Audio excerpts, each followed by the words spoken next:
Hey learners, welcome back to our data structure series. Today we are diving into the final topic of unit 3, that is Splay Trees.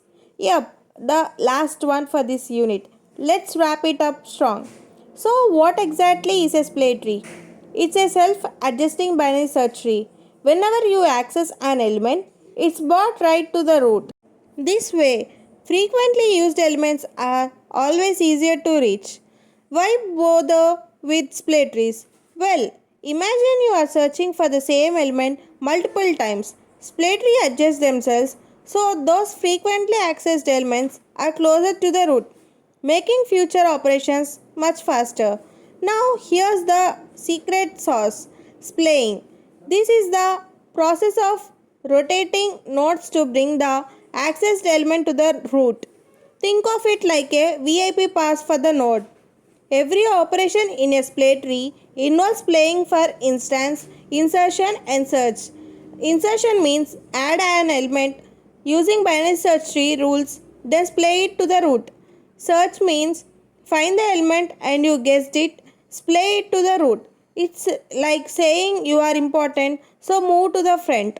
Splay trees are great because they optimize access to frequently used elements. They are dynamic and rearrange themselves to improve performance over time. It's like having a tree that learns your preferences. Alright, now let's talk about how splaying actually works in split tree. To bring any element to the root, we use specific rotation operations. These rotation operations, the structure of the tree dynamically. Here are the key types of rotations you will encounter in a splay tree. First one is jig rotation. This happens when the element is a left child. Second one is jag rotation. This is the opposite of zig. It's used when the element is a right child. Zig-Zig rotation. This occurs when the element is a left child of a left child. Zag-zag rotation. Similar logic but for a right child of a right child. Zigzag rotation. This is for a left child of a right child. Zag-zag rotation. And finally this applies to a right child of a left child. Each of these rotations help restructure the tree so the accessed element reaches the root efficiently. These operations are what make split tree self-adjusting and optimized for repeated access to the same elements. Now let's dive into zig rotation in a split tree. This rotation is very similar to the single right rotation that you might remember from AVL trees. Here how it works in a zig rotation. Every node shifts one position to the right from where it is currently located. Take a look at this example. Initially we have node 3 as a left child, 5.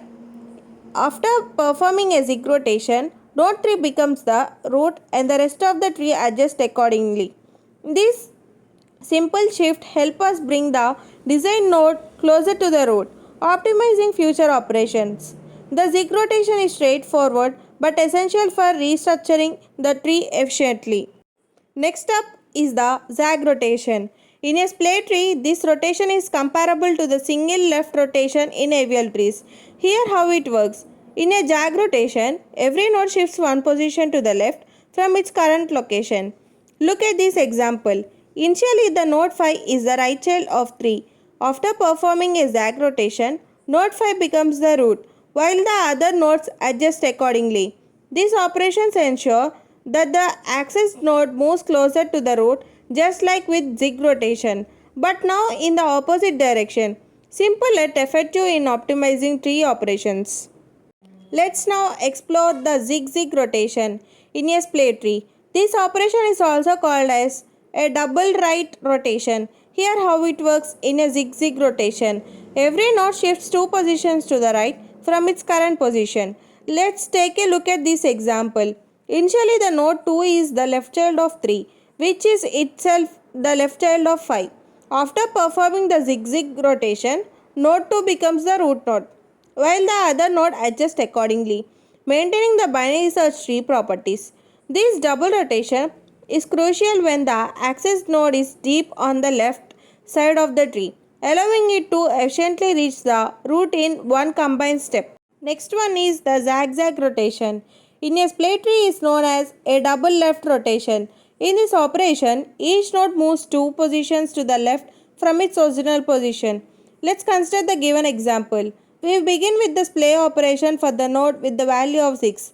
Initially, the node 6 is the right child of node 5 and the node 5 is the right child of node 3. To perform zigzag operation, the tree undergoes 2 left rotations.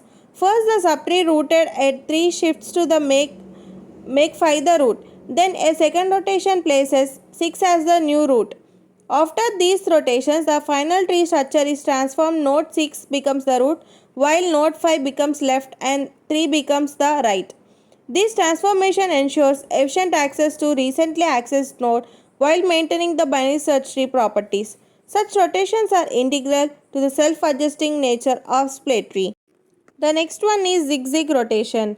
In a splay tree is a combination of 2 rotations. A zig rotation followed by a zag rotation. In this operation, every node moves 1 position to the right and then 1 position to the left from its current position. Let's consider the given example here. We begin with a splay tree operation for a node with value of 4. Initially, the node 4 is the left child of node 5 and node 5 is the right child of node 3. To perform the zigzag rotation, the tree undergoes 2 transformations, zig rotation and zag rotation. The first rotation is the right rotation at node 5. The second rotation is the left rotation at node 3. After these rotations, the final tree structure is transformed. Node 4 is now the root with an optimized structure ensuring quick access to the most recently accessed node. Zigzag rotations are like these crucial in maintaining the self-adjusting property of splay trees and optimizing operations. And the final one is zag-zig rotation. In a splay tree is a combination of 2 operations, a zag rotation followed by a zig rotation. During this operation, every node moves 1 position to the left and then 1 position to the right from its current position. Let's consider the given example. We start the splay operation for the node with value of 4. Initially, the node 4 is the right child of node 3 and the node 3 is the left child of node 5. To perform zag-zig rotation, the tree undergoes 2 transformations. The first rotation is left rotation at node 3. The second rotation is right rotation at node 5. After these rotations, the final tree is rearranged. Node 4 becomes the root of the tree, optimizing access and maintaining the binary search tree properties. Zag-zig rotation like these are essential for self-adjusting nature of splay tree, ensuring that frequently accessed nodes are moved closer to the right. Now let's talk about the deletion operation in a splay tree. It's quite similar to the deletion process in a binary search tree, but with a twist. Here how it works. Before deleting the element, we first need to splay it. Bring it to the root position using rotations. Once it's at the root, we can delete it directly. After the deletion, the remaining subtrees are restructured using the standard binary search tree logic to maintain the tree's properties. This approach ensures that split tree remains optimized even after an element is removed. And that's a wrap on Splay Trees and Unit 3 of our data structure series. I hope you found this journey helpful. Next up, we are starting up Unit 4, where we will dive into fascinating topics to level up your understanding on data structure series. So make sure you subscribe to the channel and hit the bell icon to stay updated. Thank you all for watching. I will see you all in my next video.